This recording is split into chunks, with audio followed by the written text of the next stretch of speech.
ये नालियाँ 4000 साल पुरानी हैं। पर तब ये सेम ऐसी थी नहीं। चलते हैं समय में 4000 साल पीछे, एक ऐसे शहर में जो चंडीगढ़ की तरह प्लान था, बिजनेस का प्रॉपर स्ट्रक्चर था, घर बनाने का प्रॉपर स्टाइल था, और एक ऐसी भाषा थी जिसे आज तक कोई नहीं समझ पाया।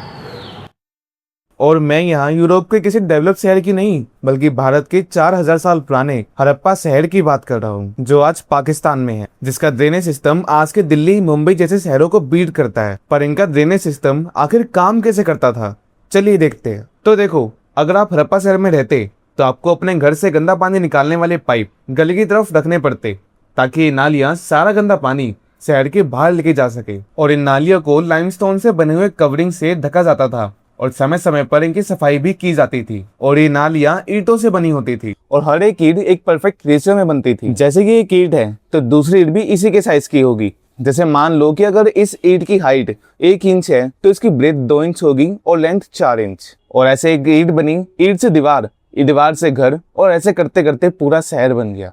जैसे आज आप घर बनाते वक्त अपने घर की एक पूरी प्लानिंग करते हैं, वैसा ही कुछ हड़प्पा में भी होता था। हड़प्पा के घर कुछ ऐसे होते थे कि जो घर का मेन गेट है उससे डायरेक्ट अंदर का व्यू ना दिखे। घर के बीच में कोर्टयार्ड और एक कुआं होता था। यहीं कुकिंग से वीविंग तक घर के सारे काम हुआ करते थे। और इस कोर्टयार्ड के चारों तरफ कमरे बने हुए होते थे। और सिर्फ घर ही नहीं, बल्कि पूरा शहर ही प्लान था। शहर की सारी गलियां चौड़ी और सीधी होती थी और एक दूसरे को 90 डिग्री के एंगल पर काटती थी। मान लो आप मोहनजोदारो में रहते हैं, जो हड़प्पा सभ्यता का एक शहर था। अगर आप अपने घर से बाहर निकले तो आप एक ऊंची सी जगह पर बने कुछ बिल्डिंग्स पाएंगे। ये कुछ और नहीं बल्कि सिटाडेल है। अब सिटाडेल क्या है इसे समझते हैं। तो देखो, मोहनजोदारो 2 पार्ट्स में डिवाइड था। एक था सिटाडेल जो छोटा और ऊंची जगह पर बना था, और दूसरा था लोअर टाउन जो बड़ा था पर नीची जगह पर बना था। ऐसा इसलिए क्योंकि सिटाडेल ईंटों से बने प्लेटफॉर्म पर बसा था, और हिस्टोरियंस का कहना है कि शायद यहाँ पर राजा महाराजा रहा करते थे। सिटाडेल में हमें जहाँ ग्रेट बाथ, फूड बफर्स जैसे बिग स्ट्रक्चर्स देखने को मिलते हैं, वहीं लोअर टाउन में बाकी सारी एक्टिविटीज हुआ करती थी, जैसे बिजनेस, ट्रेडिंग वगैरह। वैसे बिजनेस से याद आया कि आपने कभी ना कभी तो ऐसी हड़प्पन स्लिप्स तो देखी होंगी, पर क्या आपको इनका रियल यूज पता है?